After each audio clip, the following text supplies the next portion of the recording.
안녕하십니까. 2021년 10월 14일 저병무 팩트 시작하겠습니다. 오늘은 대장동 사람들, 여러 명이 있죠. 그 중에 핵심인 사람들의 각자 도생 방법, 이런 거에 대해서 말씀을 드리겠습니다.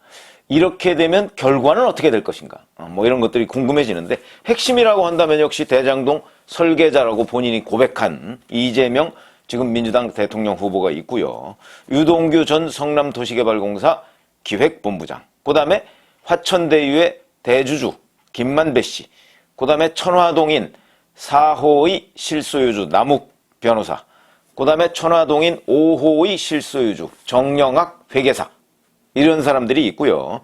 여기에 이제 남욱 변호사의 사실상 어떤 실무적 역할을 하고, 그 다음에 유동규 씨의 형 동생 하는 사이라는 정민용 변호사, 이런 사람들이 있습니다. 근데 각자 이제 검찰 수사가 진행되고 그러면서 우선 나부터 살고 보자, 라는 차원인 것으로 보입니다. 그런 행동들이 눈에 띄는데, 우선 이재명 후보의 경우 어제 그런 얘기를 했습니다. 민주당 상임고문 간담회에 참석한 뒤에 이제 기자들이 계속해서 질문을 했을 거 아니겠습니까?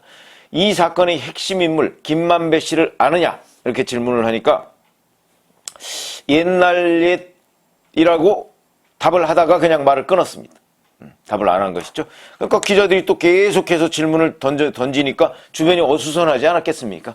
그러다 보니까 잠깐만요, 그만합시다, 그러면서 답변을 회피하고요. 그 다음에 이제 차를 타고 가려는 이재명 후보를 또 기자들이 계속 따라붙어가면서 질문을 하니까 아무 얘기도 안 하고 그냥 가버렸습니다. 무슨 얘기일까요? 적어도 김만배 씨와 이재명 지사가 그렇게 잘 아는 것 같지는 않습니다.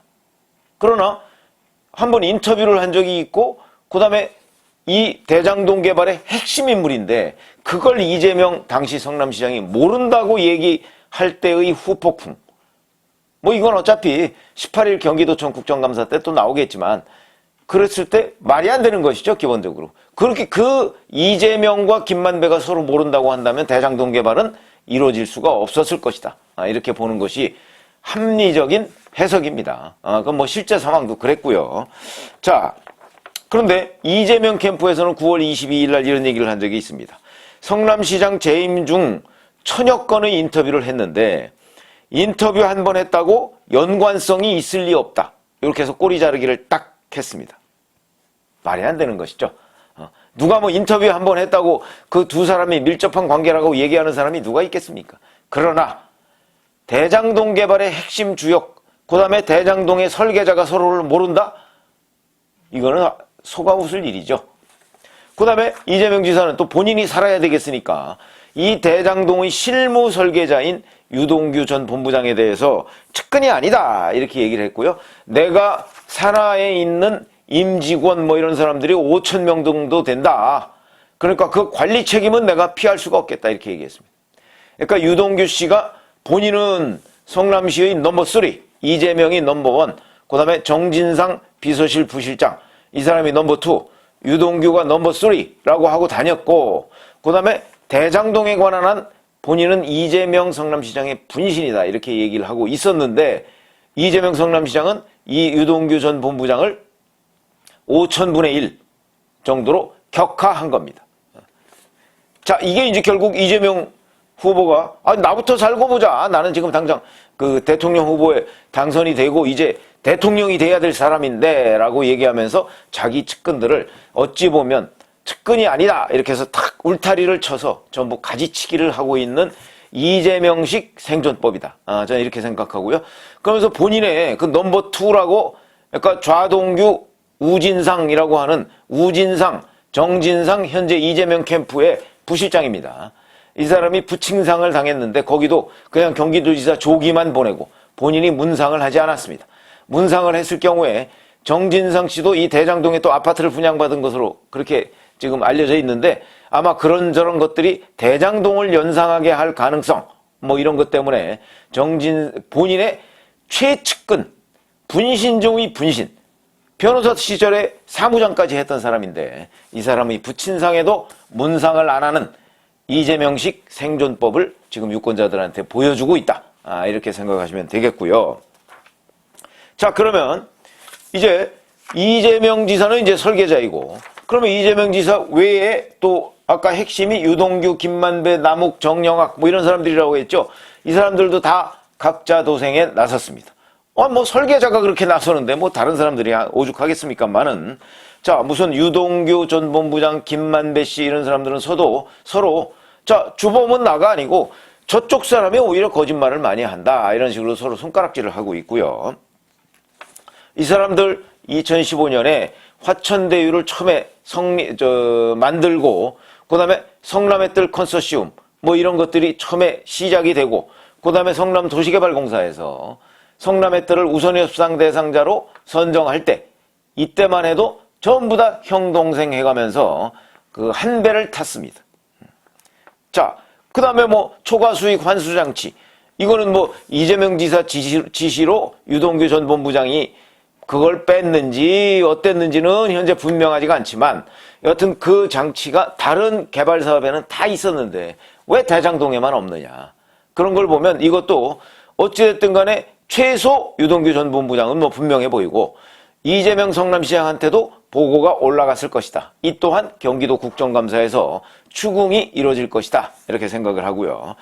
이런 또 수익구조 설계, 뭐 이건 정영학 회계사가 이 부동산 관련 하여튼 전문 회계사라는 거 아니겠습니까? 그러니까 이 수익구조를 화천대유가 성남의뜰의 1%의 지분만 가지고서도 나중에 배당금을 많이 받을 수 있는 구조를 만들었다. 그 만드는데 기여한 게 정영학 회계사라는 그렇게 지금 알려져 있죠. 그러니까 이 사람도 상당한 기여를 한 겁니다. 자, 그런데 실제 2019년에 이제 분양을 시작하면서 초과 수익이 많이 발생하니까 이 사람들 간에 자, 그러면 공동비용으로 쓴 것은 누가 부담하느냐를 놓고서 이제 서로 내분이 이루어졌다. 공동비용을 많이 잡으면 각자 배당 액수가 줄어들 거 아니겠습니까? 가져갈 돈이. 아마 그래서 이때부터 내분이 일어났고요. 그때부터 형, 동생 사이가 갈라지기 시작했다. 그러다 보니까 이제 정영학 회계사가 그 서로 뭐 갈등 과정을 녹취를 해서 지금 검찰에 제출한 겁니다. 천화동인 1호, 심지어는 요새는 이제 오늘 아침까지만 해도 이런 얘기까지 나오더군요. 그 천화동인 1호는 결국 공동 로비용 돈 아니냐. 이런 얘기까지 나왔습니다. 이게 이제 서로 내 거다, 뭐, 네 거다, 뭐, 누가 절반은 뭐 그분 것이다, 이런 얘기가 나오다가 이제 공동 로비용 아니냐는 분석까지 나오고 있습니다. 아직까지 정확하게 뭔지는 모르겠지만, 천화동인 1호의, 그 의심을 받는 건 사실이죠. 그 1호가 1208억 원으로 천화동인 1호부터 7호까지 그 7개의 뭐 일종의 펀드인데, 거기에서 가장 많은 배당금을 받은 곳이 1호입니다. 그래서 1호가 김만배 씨는 이건 실소유주가 나다 이렇게 얘기를 하고요. 그런데 실제 정영학 회계사가 제출한 녹취록에 보면 절반은 그분 것이다 라고 김만배 씨가 얘기한 것으로 돼 있습니다. 그러면 과연 이게 누구 거냐. 근데 남욱 변호사는 이제 지금 미국에서 아직 안 돌아왔죠. 근데 지분을 천화동인 1호의 지분은 자기가 이번에 처음 알았는데 비용 문제로 싸울 때 지분 구조를 확인하게 됐는데 그때 보니까 2019년 4월 달에 처음 알았다고 했군요. 그때 보니까 김만배 씨는 49%, 남욱이 25%, 정영학 회계사가 15.9% 이렇게 가지고 있더라. 그러니까 이게 이제 남욱 변호사라는 사람은 거의 공동 로비용 천화동인 1호다라는 식으로 얘기를 하고 있습니다. 이 말이 맞을까요? 서로 이 천화동인 1호의 실소유주에 대한 말이 다릅니다. 이걸 규명할 사람? 결국은 뭐 검찰이겠죠. 근데 검찰은 규명할 의지가 있는지 없는지 뭐 이렇게 있고 남욱 변호사는 김만배 씨에 대해서 아니 금전 문제에 관한 워낙 거짓말을 많이 하기 때문에 믿을 수 없다 이렇게 얘기를 하고 있고요. 자, 정영학 회계사는 김만배 씨가 유동규한테 700억을 주기로 했다 하는 부분을 녹취를 해서 검찰에 제출했고요. 그 다음에 김만배 씨가 350억 로비 자금을 써야 한다 뭐 이런 식으로 얘기했다는 것도 역시 녹취록에 있습니다. 그런가 하면 정민용 변호사 뭐 유동규 씨를 대리해서 유원홀딩스라는 회사를 만들어서 본인이 대표로 있는, 그러니까 유동규 씨하고는 형동생하는 유동규 씨의 신복이라고 볼 수 있는 사람이죠. 이 사람은 자술서를 제출을 검찰에 했고요. 그러면서 이 부분에 관해서 나는 별로 관여한 게 없다라고 주장하는데 과연 그럴까? 왜냐하면 유동규 씨가 성남도시개발공사 팀장으로 들어가서 성남의 뜰이 우선협상 대상자로 선정되는데 상당한 정도의 역할을 한 것으로 지금 알려져 있거든요. 그렇기 때문에 본인이 과연 책임이 없을까? 이게 전부 다 각자 도생의 길입니다. 우선 나부터 살고 보자 이런 건데 이렇게 해서 과연 나부터 살고 볼 수가 있을까? 유동규 씨는 이 700억 부분에 관해서 아니 농담처럼 한 얘기다 그런데 농담처럼이라도 왜 700억 얘기를 합니까? 이것도 유동규 씨의 생존법인데 과연 유동규 씨 지금 뭐 구속돼 있지 않습니까? 그리고 오늘 김만배 씨 구속영장 실질심사합니다. 오전 10시 반부터 과연 이 사람들이 각자 도생법으로 이재명 지사를 포함해서 이렇게 주장을 하고 있으나 살 수 있을까?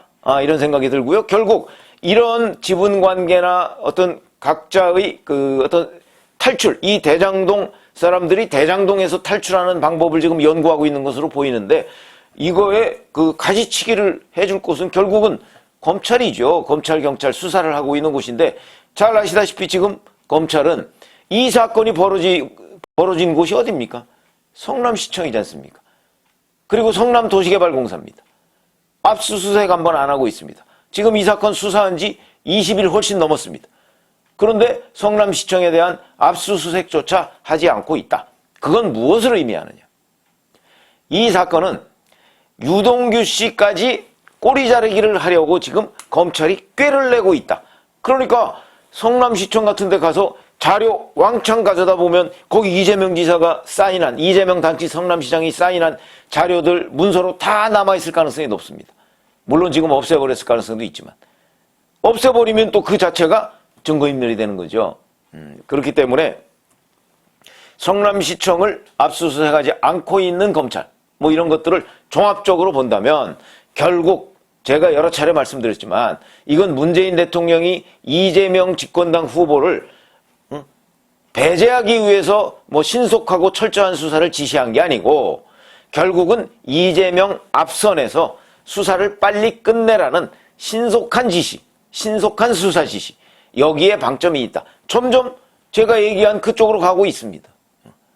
그거는 뭐 우리가 끝까지 지켜봐야 되겠지만 여기서 지금 문재인 대통령이 이재명 후보를 버린다? 상상할 수 없는 일이고요. 그렇게 지금 분석하고 있는 사람들은 제가 보기엔 그건 어떤 정치에 대한 관찰 능력이 떨어지는 사람들이 그런 것 아니겠는가. 지금 여기에 제가 보기에 일희일비할 필요도 없고요. 결국 이 수사는 이재명 앞에서 멈추게 돼 있다 라는 것인데 그런 흔적들이 지금 계속해서 나오고 있고요. 대장동 사람들이 지금 각자 도생으로 다 나만 살겠다 이렇게 얘기하고 있는데 이재명 지사는 정권 차원에서 또는 검찰에서 그걸 쉴드, 그러니까 이재명 지사 앞에서 이렇게 막아줄 것이기 때문에 뭐 이건 본인의 의지와 무관하게